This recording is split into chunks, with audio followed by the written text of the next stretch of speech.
Hello everyone. इस video में हम देखेंगे ambient air quality monitoring. Ambient air quality में जो मॉनिटरिंग करते हैं उसमें तीन अलग अलग चीज़ें होती हैं। पहला पार्टिकुलेट मैटर होता है जिसमें PM10 2.5 आते हैं।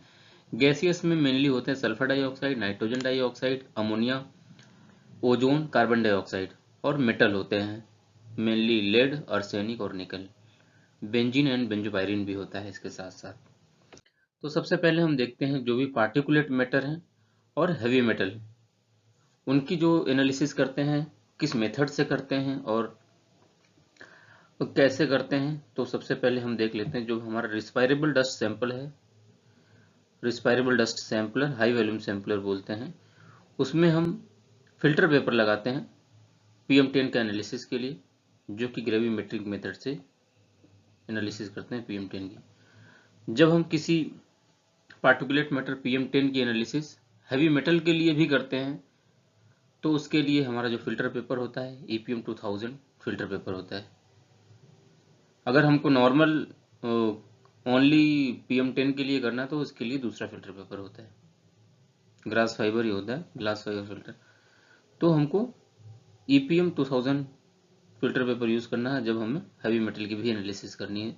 तो हैवी मेटल में लेड, आर्सेनिक, निकल, इनका एनालिसिस करते हैं जो कि डाइजेस्ट करके फिर हम AAS या ICP-MS में करते हैं।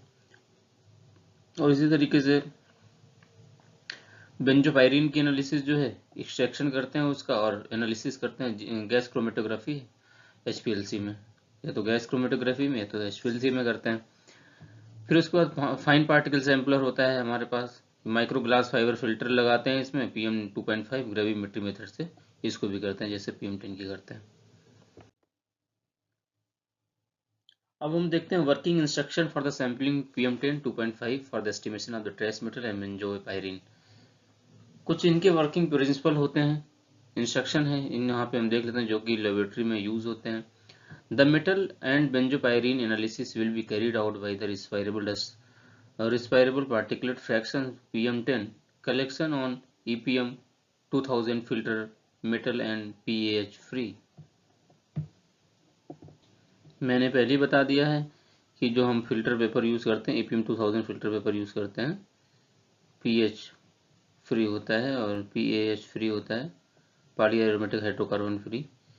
Therefore, EPM filter watchman make used by the collecting PM10 sample in case। और जो ये वॉचमैन बनाता है इसको और PM10 की इसके साथ एनालिसिस करते हैं। Special care and the precaution is needed to the pack of the sample filter in air tight zip lock bag and then the bag coloured envelope avoid exposure of light। Since metal and benzopyrene concentration in trace or low level, therefore we need the adequate quantity of the dust and further processing। अगर हमें बेंजोपायरिन और heavy metal का भी analysis करना है तो proper मात्रा में डस्ट हमें कलेक्ट करनी चाहिए फिल्टर पेपर पे, तब हम जाके इनकी एनालिसिस कर पाएंगे, क्योंकि बहुत कम मात्रा में रहेगी तो एनालिसिस नहीं हो पाएगी proper. For the metal analysis digestion of sample followed by, अगर मेटल एनालिसिस सैंपल को डाइजेस्ट करना है, एसिड डाइजेशन करना है, फिर AAS या ICP-MS में करना है। फॉर द बेंजोपायरिन एक्सट्रैक्शन और द सैंपल, जो बेंजोपायरिन का एक्सट्रैक्शन होगा सॉक्सिलेट अपरेटस से होगा, जिसकी एनालिसिस होगी गैस क्रोमेटोग्राफी या high performance liquid chromatography HPLC analysis. ये इंस्ट्रूमेंट है गैस क्रोमेटोग्राफी HPLC, इससे एनालिसिस होगी। जो एक्सट्रैक्शन होगा सॉक्सिलेट अपरेटस से होगा, सॉक्सिलेट apparatus। The concentration of metal and per unit volume will be calculated by dividing the amount of metal। जो हम concentration metal का कैलकुलेट करेंगे डिवाइडिंग अमाउंट ऑफ मेटल और benzopyrene present in the filter paper. जो filter paper पे benzopyrene और heavy metal collect होगा, present होगा, divided by the volume of air, कितनी वॉल्यूम फ्लो, मतलब कि कितनी एयर की कितना वॉल्यूम आ रहा है, and down through the filter during the sampling. Sampling के दौरान जो भी फ्लो रेट से हम निकाल सकते हैं कितना एयर और वॉल्यूम आया है, तो इसके बाद हम कैलकुलेट कर पाएंगे हैवी मेटल का कंसंट्रेशन। अगर PM 2.5 की बात करें तो उसके लिए हमें फील्ड पे क्या क्या डेटा लेना है, लोकेशन लेना है, सीजन लेना है और हाइट लेना है, मीन सी लेवल से distance from the nearest tall building, wind direction, wind weather condition, date, temperature, minimum maximum time, duration लेना है, कितना टाइम चला हुआ है, ड्राई गैस मीटर, उसकी रीडिंग लेनी है, फिल्टर पेपर नंबर, फिल्टर का वेट, इनिशियल फाइनल डिफरेंसेस, फिर हम कैलकुलेट कर पाएंगे PM 2.5 की value, fine dust weight, actual dust weight into 10⁻⁶ divide by volume of air sample. इसका कैलकुलेशन के लिए हमें इनिशियल फाइनल वेट चाहिए और फिर उसके बाद वॉल्यूम ऑफ एयर सैंपल चाहिए। हम टोटल टाइम भी दे देंगे, उसके बाद हम इस फार्मूले पे रख के इजली कैलकुलेटर, सबके एब्रीवेशन दिए हुए हैं। W1 मतलब initial weight, W2 final weight in gram, V है वॉल्यूम ऑफ एयर सैंपल, 10⁻⁶ जो कन्वर्जन है ग्राम टू माइक्रोग्राम। इसे PM 2.5 की तरह PM10 का भी एनालिसिस करते हैं। PM10 का फील्ड डाटा कैलकुलेशन जो होता है उसी तरीके से लोकेशन, सीजन और mean sea level, height, weather conditions, date, wind direction, temperature, minimum maximum, fine time, our,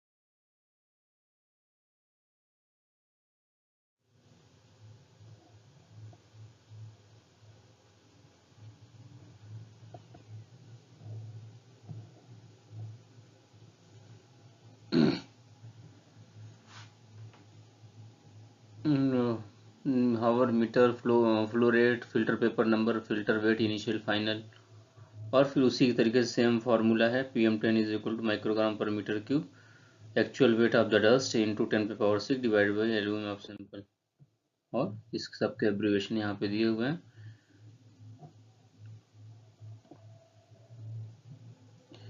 W1 initial weight है, W2 फाइनल वेट है, आवर, इनिशियल फाइनल। तो ये हमारा फार्मूला है रेस्पिरेबल डस्ट सैंपलर का, माइक्रोग्राम पर PM10 microgram पर metre cube, W2 minus W1 into 10⁻⁶ divided by volume of air sample, volume of air sample, फिर कन्वर्जन फैक्टर जो है उसको रख के हम कैलकुलेट कर लेंगे PM10 की वैल्यू। अब हम बात करते हैं गैसियस सैम्पलिंग जो कि एसोसिएटेड होते हैं उसी के साथ। हम इम्पिंजर में साथ ही साथ गैसियस सैम्पलिंग भी कर लेते हैं। तो उसके लिए हमें 4 मेजर गैसेस हैं और एक बेंजीन सैम्पलर अलग होता है। तो respirable dust sampler with impinger box connect करेंगे, फिर जाके हम गैसियस सैम्पलिंग कर पाएंगे। उसके लिए हमें अलग अलग गैसेस के लिए अलग अलग ऑब्जर्विंग सोल्यूशन बनाने पड़ते हैं। जैसे सल्फर डाइऑक्साइड के लिए जो हमारा ऑब्जर्विंग सोल्यूशन होगा TCM है, टेट्राक्लोरोमर्क्यूरेट करके, ये TCM हो गया। इसको जो जिस मेथड से यूज करेंगे ये हमारा इम्प्रूव वेस्ट गेक मेथड है, वेस्ट एंड गेक मेथड। और नाइट्रोजन डाइऑक्साइड के लिए NaOH और सोडियम आर्सेनेट यूज करते हैं, ये जैकब हचीसर मेथड है। और ओजोन की मॉनिटरिंग के लिए KI ऑब्जर्विंग सोल्यूशन है। और NH3 के लिए, अमोनिया के लिए H2SO4 है जो कि इंडोफिनॉल मेथड से यूज होता है। ओजोन जो होता है केमिकल मेथड से यूज होता है। अब बेंजीन सैम्पलर जो होता है उसको चारकोल ट्यूब में हम बेंजीन को कलेक्ट करते हैं, उसको एक्सट्रैक्शन करते हैं, एनालिसिस करते हैं गैस क्रोमेटोग्राफी से। तो वन बाय वन अभी देखेंगे। सबसे पहले हम देख लेते हैं थोड़ा सा एयर सैंपल जो गैसेस सैंपल हैं उनका कुछ रूल्स देख लेते हैं। सबसे पहले इंस्टॉल करना है हमें रिस्पायरेबल डस्ट सैंपलर को 3 से 4 मीटर ग्राउंड लेवल से ऊपर हाइट होनी चाहिए, और सब उसकी वर्किंग कंडीशन देख लेनी चाहिए सैंपलर की, सही चल रहा है कि नहीं चल रहा है। ड्यूरिंग इंसीमेंट अगर वेदर खराब मौसम है तो उसमें फिर हम वहाँ से हटा देते हैं, प्रॉपर रख देते हैं। तो मौसम देख लेना चाहिए कैसा मौसम है। उसके बाद अगर मौसम सही है तो connect the electrical cable and the respirable dust sampler, put in the main switch, फिर उसको कनेक्ट करके और मेन स्विच ऑन करना है। 5 मिनट स्टेब्लिश होने के लिए ऐसे ही चला देना है। फिर एडजस्ट द टाइमर, अगर सबके लिए अलग अलग टाइम होता है, जैसे सल्फर डाइऑक्साइड, नाइट्रोजन डाइऑक्साइड के लिए 4 घंटे होते हैं तो उनके लिए 4 घंटा चलाना है। ओजोन के लिए 30 मिनट होता है, अमोनिया के लिए 1 घंटा होता है। सबके लिए जिस हिसाब से टाइम है उस हिसाब से उसको इंस्ट्रूमेंट को चला देना है।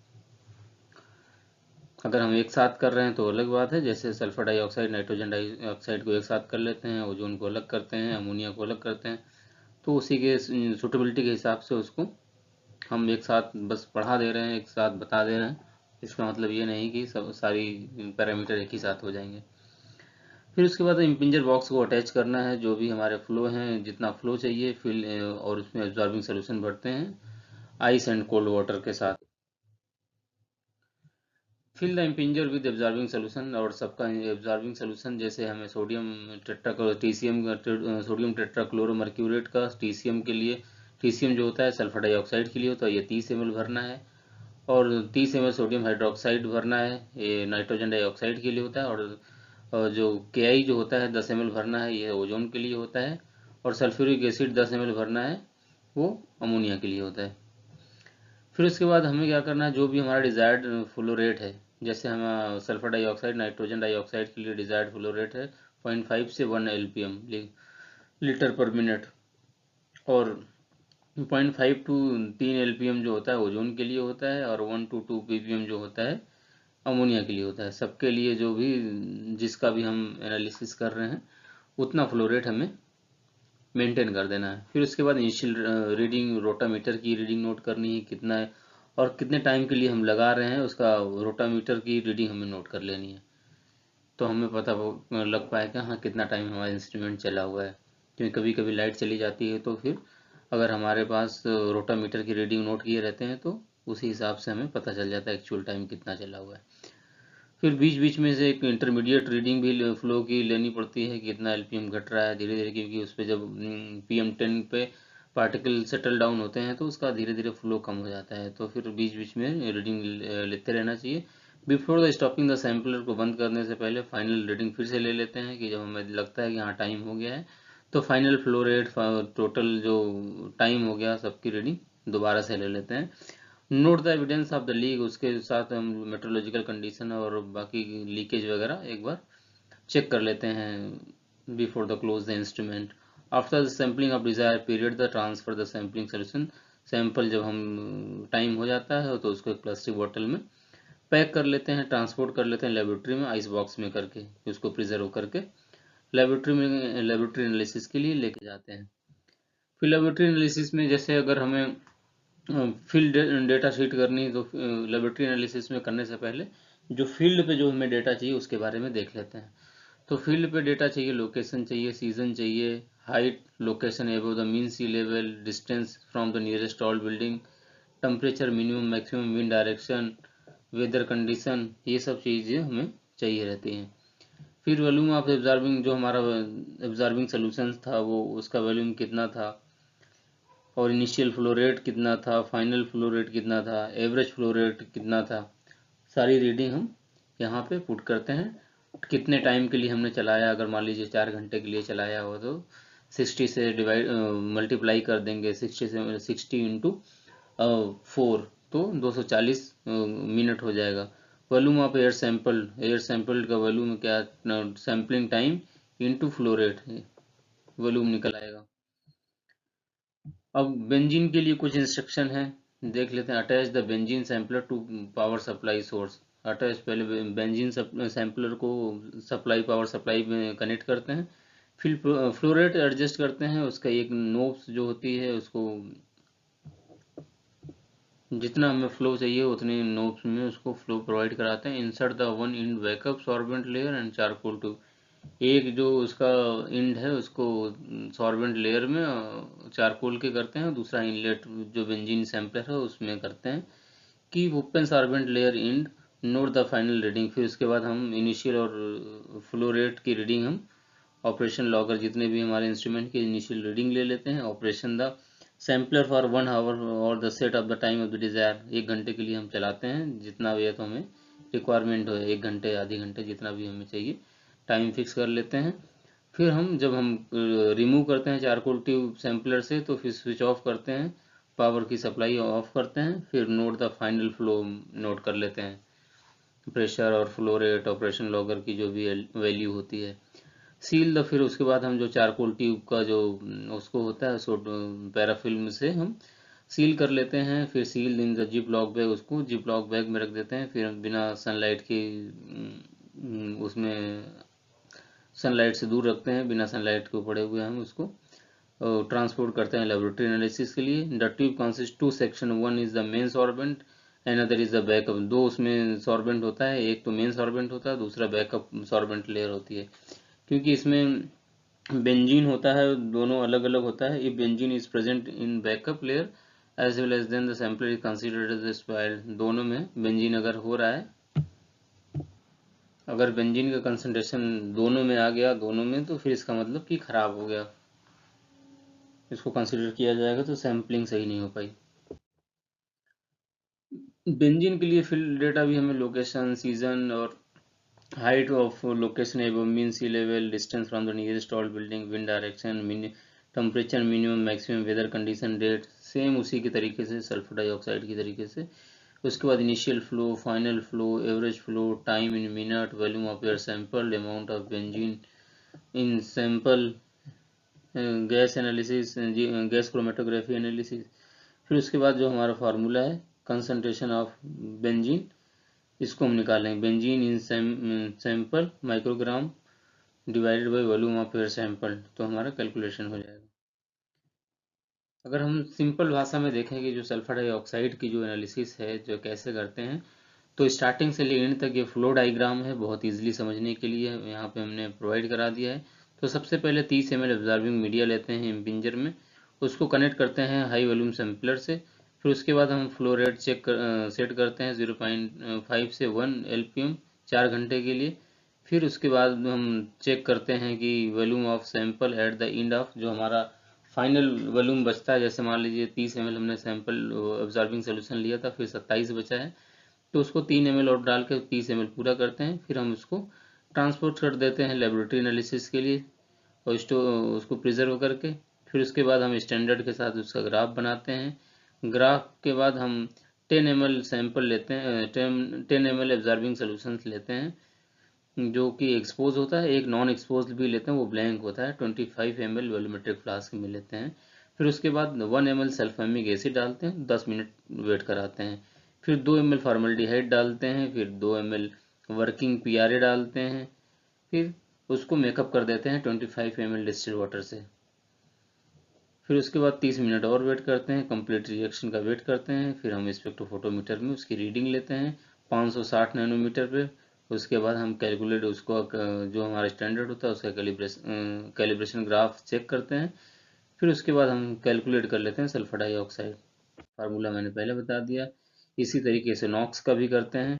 नॉक्स का देख लीजिए, यहाँ पर 30 ml ऑब्जर्विंग मीडिया होता है इम्पिंजर में, उसको respirable dust sampler high volume sampler से कनेक्ट कराते हैं, और 0.5 से 1 LPM इसका फ्लो सेट करते हैं इसके बीच में, और 4 घंटे के लिए चलाते हैं। उसके बाद हम उसकी वैल्यू जो भी होती है sampling volume of sample at the end of the sampling, फिर जो हमारा एंड ऑफ सैंपल में कितना सैंपल बचा, तो उसको हम रिकॉर्ड कर लेते हैं। कितना सैंपल 30 ml से कम हो गया, कितना हो गया, 28 हो गया, 27 हो गया, तो फिर इसको फिर वॉल्यूम मेकअप कर देते हैं, 30 ml कर देते हैं।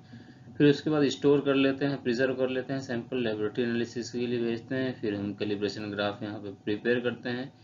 10 ml जो सैंपल लेते हैं 50 ml वॉल्यूमेट्रिक फ्लास्क में एब्जॉर्बिंग सोल्यूशन, एक अनएक्सपोज्ड सैंपल लेते हैं 50 ml वॉल्यूमेट्रिक फ्लास्क में 10 ml, और 1 ml हाइड्रोजन पेरोक्साइड डालते हैं। फिर 10 ml सल्फामाइड, फिर 1.4 ml नेडा डालते हैं। फिर 50 ml डिस्टिल वाटर में मेकअप कर देते हैं, 50 ml के वॉल्यूमेट्रिक फ्लास्क में डिस्टिल वाटर से मेकअप कर देते हैं, और 10 मिनट के लिए रख देते हैं। फिर 540 नैनोमीटर पे स्पेक्ट्रोफोटोमीटर पे रीडिंग लेते हैं। फिर कैलकुलेट करते हैं कैलिब्रेशन ग्राफ से, और फिर उसके बाद हम कैलकुलेट कर लेते हैं एक्चुअल कंसंट्रेशन कितना है नाइट्रोजन डाइऑक्साइड का, कैलिब्रेशन ग्राफ के रेफरेंस में और अनएक्सपोज्ड सैंपल के रेफरेंस में। अब यहाँ पे देखिए दिया गया हुआ सिंपल कैसे कैलकुलेट करेंगे। सबसे पहले वॉल्यूम ऑफ सैंपल कितना था, 30 ml था। Inlet flow, out final flow क्या है, इनिशियल फ्लो क्या था, फाइनल फ्लो क्या था, एवरेज फ्लो क्या था, तीनों ये होगा। टाइम कितना था, 240 मिनट। फिर वॉल्यूम ऑफ एयर सैंपल कैसे निकालते हैं, सैम्पलिंग टाइम इन मिनट 240 हो गया। Flow rate in LPM, flow rate कितना था 0.5 से 1 के बीच में, मान लीजिए 0.8 था, डिवाइड बाई 1000, ये हमारा हो गया, निकल जाएगा वॉल्यूम ऑफ एयर सैंपल। फिर एब्जॉर्बेंस का जो कैलिब्रेशन ग्राफ है वो क्या बन रहा है, उसकी वैल्यू क्या आ रही है, वॉल्यूम ऑफ एडिक्वेट सैंपल, कितना हमने सैंपल लिया एनालिसिस के टाइम, और उसकी एब्जॉर्बेंस, ब्लैंक की एब्जॉर्बेंस क्या है, और सैंपल की एब्जॉर्बेंस क्या है, कैलिब्रेशन फैक्टर, और सैंपल एफिशिएंसी 0.82 है। इसको हम फार्मूले पे रख के कैलकुलेट कर लेते हैं। अगर कोई कंफ्यूजन होगी कैलकुलेशन में तो बताइएगा। तो इसी तरीके से ओजोन का step for the measurement of ozone, ozone की मॉनिटरिंग के लिए 10 ml एब्जॉर्बिंग मीडिया लेते हैं इम्पिंजर, 10 ml एब्जॉर्बिंग सोल्यूशन लेते हैं इम्पिंजर बॉक्स में, फिर उसको हाई वॉल्यूम सैम्पलर से कनेक्ट करा देते हैं।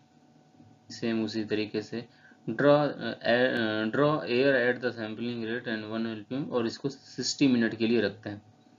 60 मिनट के लिए 1 LPM इसका फ्लो रेट सेट करते हैं। Do not export the absorbing reagent, और इसको सन की डायरेक्ट लाइट इसमें नहीं पड़नी चाहिए, सन के एब्सेंस में करना है, थोड़ा अपोजिट साइड इसको रखना है। Add the ionise water make the evaporation loss, अगर मान लीजिए उसमें 10 ml से कुछ सैंपल कम हो जाता है तो इसको 10 ml फिर कर देना है, उसको फिर स्टोर करना है और प्रिजर्व करके लेबोरेटरी एनालिसिस के लिए भेज देना है। फिर उसके बाद हम कैलिब्रेशन ग्राफ बनवाते हैं। कैलिब्रेशन ग्राफ में उसके बाद कैलिब्रेशन ग्राफ स्टैंडर्ड का बनता है with in the 30 to 60 minute after sample collection. जल्दी से हमको ये काम करना होता है। 352 नैनोमीटर पे इसकी स्पेक्ट्रोफोटोमीटर पे रीडिंग लेनी होती है। Against reference the cuvette containing D, इसका जो रेफरेंस वैल्यू होती है डीओनाइज वाटर से होती है। Calculate the concentration of ozone, जो हमारा होता है माइक्रोग्राम पर मीटर क्यूब में होता है। ओजोन के कैलकुलेशन के लिए हमें ये चीज़ें चाहिए, इसमें देख सकते हैं क्या, वॉल्यूम ऑफ सैंपल चाहिए, कितना सैंपल है 10 ml है, इनिशियल फ्लो रेट कितना है, फाइनल फ्लो रेट कितना है, एवरेज फ्लो रेट कितना है एलपीएम में, time of the sample, sample time क्या है, volume of air sample formula दिया हुआ है, sampling time in minute, flow rate in LPM divided by 1000, absorbance कितना है कैलिब्रेशन कर्व का, प्रिपेयर फॉर द कैलिब्रेशन, फिर एब्जॉर्बेंस ब्लैंक का कितना है, सैंपल का कितना है, कैलिब्रेशन फैक्टर क्या है, और कन्वर्जन फैक्टर है 1.962। इसको इस फार्मूले पर रख के ओजोन की मॉनिटरिंग कर सकते हैं, ओजोन का कैलकुलेशन कर सकते हैं। फिर इसी तरीके से अमोनिया का है। अमोनिया को मेज़र करने के लिए dilute 10 ml concentration of HCl को 100 ml डिस्टिल वाटर में मेकअप कर देते हैं, सारे ग्लासवेयर को प्रॉपर धुलते हैं, एडजस्ट द फ्लो रेट, फिर उसके बाद 1 LPM फ्लो रेट करते हैं, रोटामीटर का रीडिंग नोट करते हैं। Place 10 ml absorbing media each mind set of the sample field blank, उसके साथ 10 ml एक एब्जॉर्बिंग सोल्यूशन रहता है और एक अनएक्सपोज्ड रहता है, दो लगाते हैं इसमें। Assemble the holder and flow meter impinger pump, सबकी रीडिंग हम नोट कर लेते हैं। Record the sampling time, average flow rate, final flow volume after the sample collection, ये सब चीज़ें नोट कर लेते हैं। Transfer the solution in impinger polythene, उसको फिर जो सोल्यूशन होता है उसको पॉलीथीन बोतल में हम टाइटली बंद करके उसको लेबोरेटरी एनालिसिस के लिए भेजते हैं।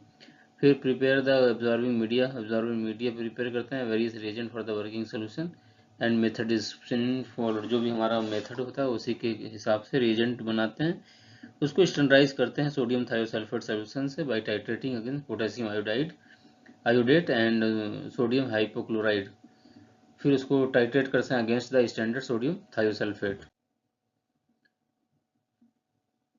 फिर इसके बाद उसमें से 25 ml मेजरिंग फ्लास्क में रिंस डिस्टिल वाटर, उसको धुलते हैं और content the polythene bottle 25 ml measuring flask, जो भी काम होगा उसको 25 डिग्री सेल्सियस पे हमें करना है। उसके बाद 2 ml of buffer, 2 ml buffer लेते हैं क्योंकि उसमें एसिडिक होता है तो ये pH मेंटेन हो जाता है। फिर 5 ml of the working phenol solution, 5 ml phenol solution mix to 22 ml of distil water, उसको 22 ml डिस्टिल वाटर में मिक्स करते हैं। And then the 2.5 ml of working hypochloride solution, उसमें फिर ऐड करते हैं 2.5 ml working hypochloride solution and mix rapidly, और तुरंत मिक्स करते हैं। Store in dark place minute of 30 minute, उसको फिर हम डार्क प्लेस पे रख देते हैं 30 मिनट के लिए कलर डेवलपमेंट के लिए। फिर उसकी एब्जॉर्बेंस रेट है 630 नैनोमीटर पे। ये बहुत इंपॉर्टेंट है, अमोनिया की जो एब्जॉर्बेंस रेट है 630 नैनोमीटर पे लेते हैं, और ओजोन की लेते हैं 352 नैनोमीटर पे। ये आपको याद करना जरूरी है। और सल्फर डाइऑक्साइड ऑक्साइड की लेते हैं 560 नैनोमीटर पे, नाइट्रोजन डाइऑक्साइड की लेते हैं 540 नैनोमीटर पे। ये भी याद करना बहुत जरूरी है। Fill the 10 ml mark of the absorbing solution 0.1 molarity of H2SO4, at the reagent as the flask of the procedure for the analysis, read the absorbance. फिर हमको क्या करना है, ऑब्जॉर्बेंस नोट करना है, कैलिब्रेशन ग्राफ बनाना है, उसके बाद कैलकुलेट कर लेना है कंसंट्रेशन ऑफ अमोनिया माइक्रोग्राम पर मीटर क्यूब। ये कुछ इन्फॉर्मेशन है जो कि हमें हमारे पास रहती हैं, इसको फील्ड पे तुरंत ले लेना है। ये जैसे वॉल्यूम ऑफ सैंपल, कितना वॉल्यूम है, 10 ml था, इनिशियल फ्लो रेट कितना था, फाइनल फ्लो रेट कितना है, एवरेज फ्लो रेट कितना है, टाइम ऑफ सैम्पलिंग कितना है इन मिनट में, और वॉल्यूम ऑफ एयर सैंपल कैसे निकालते हैं, sampling time in minute, flow rate in LPM और डिवाइडेड बाई 1000। फिर एब्जॉर्बेंस कितना है, कैलिब्रेशन ग्राफ बनाने में एब्जॉर्बेंस ऑफ ब्लैंक का एब्जॉर्बेंस कितना है, सैंपल की एब्जॉर्बेंस कितना है, कैलिब्रेशन फैक्टर कितना है, ये सब इस पे रख के फिर उसको हम कैलकुलेट कर लेंगे अमोनिया का।